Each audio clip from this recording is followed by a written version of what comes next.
So we're welcoming you to this press conference on the unconstitutional declaration of state of emergency in Rivers State. Civil society groups in Nigeria have come together to provide joint responses to the state of emergency declared in Rivers State. We welcome you to this World Press Conference to address the recent and highly disturbing developments in Rivers State. On the 18th of March 2025, President Bola Ahmed Tinubu declared a state of emergency in Rivers State, suspended the democratically elected governor and the State House of Assembly members, and appointed an administrator to govern the state for 6 months in the first instance. To perpetrate this assault on our country's constitution, the president relied on Section 305 of the 1999 Constitution as amended as justification for the draconian declaration. This is a blatant misrepresentation of the Constitution. Section 305 of the 1999 Constitution outlines the process for declaring a state of emergency, which must be done in accordance with the due constitutional procedures and with the proper checks and balances. However, nowhere in these sections or in any other part of the Constitution is the President granted the power to suspend duly elected officials or impose an unelected administrator. The Constitution remains the supreme law of the land, and any action inconsistent with it is null, void, and of no effect. The declaration of a state of emergency must not be a pretext for subverting democracy or bypassing constitutional governance. We categorically state that this action by the president is not only ultra-vires, but also constitutes a dangerous precedent that threatens the consolidation of Nigeria's democracy. No provision under our constitutional democracy grants the president the unilateral power to remove elected state officials and impose an unelected administrator. This move is an illegality that was never envisaged by the drafters of our Constitution.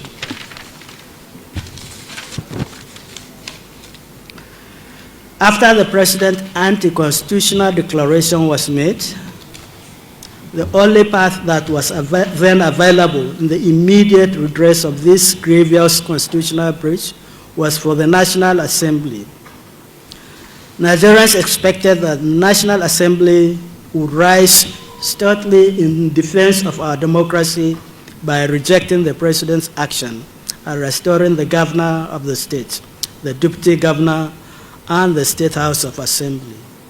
But in the bizarre move, barely 24 hours after the unconstitutional onslaught against the people of Rivers State, and indeed Nigerians, the National Assembly chose to endorse the President's illegality and overreach, and it did so in a brazen manner, devoid of the least bit of transparency and accountability, by opting for the nebulous voice vote against a more transparent vote count to determine the two-thirds majority of votes needed to endorse the President's action. Even if the National Assembly had mustered the necessary two-thirds majority vote to endorse the President's declaration, it would have been a nullity, an endorsement of an illegality, because it is right saying that you cannot build something on nothing. You cannot sanctify an illegality with a seeming legality. This reckless disregard for due process by the National Assembly raises serious concerns about the independence of the legislature and its commitment to upholding democracy. This is indeed troubling, as it signposts Elect's conspiracy for state capture, which spells doom for democratic growth and development. There is no doubt this action by the President signals a clear and present danger to the nation state if allowed, and constitutes a very clear departure from constitutionalism and the rule of law. The complicit action of the National Assembly is coming at a time when public confidence in the judiciary and the legislature is at an all-time low. These actions or non-actions in the recent past have indicated a continuous erosion of these roles and functions in the protection of our democratic space. They increasingly seem impervious to our constitutionally defined roles of holding executive branch in check.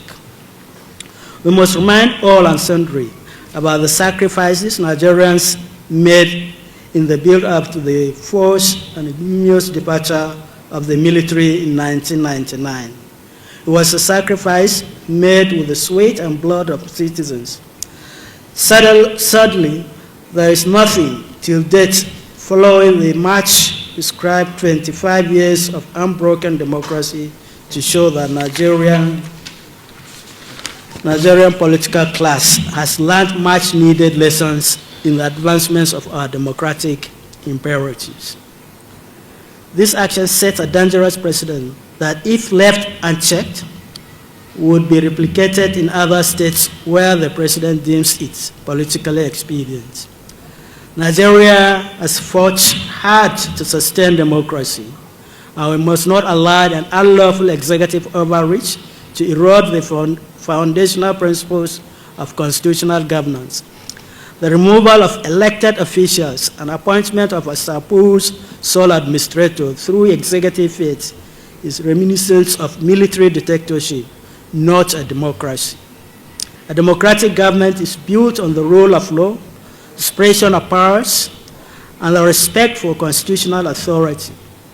The president's action undermines these principles and signals a regression into authoritarian governance. Call to action. We call on the judiciary to determine the question of the constitutionality and legality of the president's action. We are not unaware of the various controversies that have continually plagued some of the judicial pronouncements of the courts, even up to the level of the Supreme Court. Nigerians in general no longer believe that the country's judges are still dispensers of justice. This negative image and impression of the courts by the citizens can only be changed by subsequent rulings of judges to reflect the need for truth, justice, and equity. However, this is an opportunity for our judiciary to rise in defense of Nigeria's constitutional democracy. Nigeria's democracy must be protected at all costs. No individual, regardless of office, is above the Constitution. The President's action to Rivers State are a grave violation of democratic norms and must be reversed without delay. We stand firm in our commitment to defending democracy, the rule of law, and constitutional governance. Therefore, we demand the immediate revocation of the emergency rule and the restoration of both the executive and legislative arms of government in Rivers State to pave the way for the implementation of the recent Supreme Court judgment. The President's action must not be allowed to stand. Thank you very much. Okay, just to add to the response of my colleague. You know, the way this country runs, especially the kind of the political class that we have in this country today, people assume that once they occupy an office, then they become emperors, and then they can do whatever. They behave like mini gods. But this, what is happening now, is a strong signal to Nigerians that, look, we must watch, we must wake up, we must be careful, we must be alert to our responsibility of deciding, making the appropriate choice of who governs us. And that is why we say that whether if whatever happens, whether this emergency rule is reversed or not, it has sent a very strong message to Nigerians to say that Nigerians must wake up. And for we in the civil society, what it also means to us is that we must strengthen our mobilization and organizing of the civil society in preparation for the future. We are not going to take the laws into our hands. We are law-abiding citizens. We are going to work according to law and the Constitution, constitutional provisions, but we are going to do that and ensure that this kind of Nigeria is taken back to the citizens of Nigeria, and that the rule of law must be the guiding principles of governance. And so whether they take it back or they don't take it back, it's going to strengthen our organization and mobilization strategy for the future. And this future is very, very close. Thank you. Thank you. A lot of interest groups, majority of Nigerians are saying no to the illegality. Now that all this is, and yet anyone that dares talk about or engage the declaration, the presidency attacks through their aides. Now, after everything, sir, and the president refuses to reverse the declaration, what next? Thank you. Citizens are the architects of the society they deserve.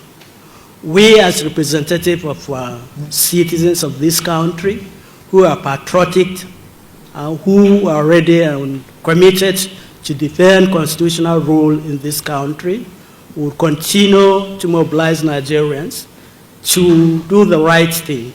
And the right thing is to reject any unconstitutional action, whether by the president, whether by the National Assembly, or whether supported by any state governor or governors in this country. So we will continue to organize and to mobilize and to protest this action that is not in consonance with our Constitution. What the president has done is uncalled for. The issue in Rivers is something that we have a minister who is under the president, whom he cannot call to order. The minister is working in the FCT and is doing well. He needs to allow Rivers to be. The Rivers people, women and children are suffering. And what we are talking is, what has been introduced is the president has introduced military rule to Nigeria. And that is very, very sad. Because many of us on this table joined in struggling for democracy in Nigeria.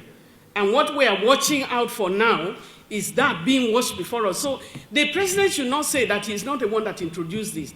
The president ought to have been seen, or maybe we perceived him to be somebody who struggled and fought for democracy. But today, what we are having is a president introducing military rule because a general is in charge of Rivers. Even when other presidents try to bring in state of emergency, which is a concern, for certain reasons, they never dismantle the power of democracy. They are able to respect the elected authority. And so we are calling on the president to reverse this and allow peace to reign.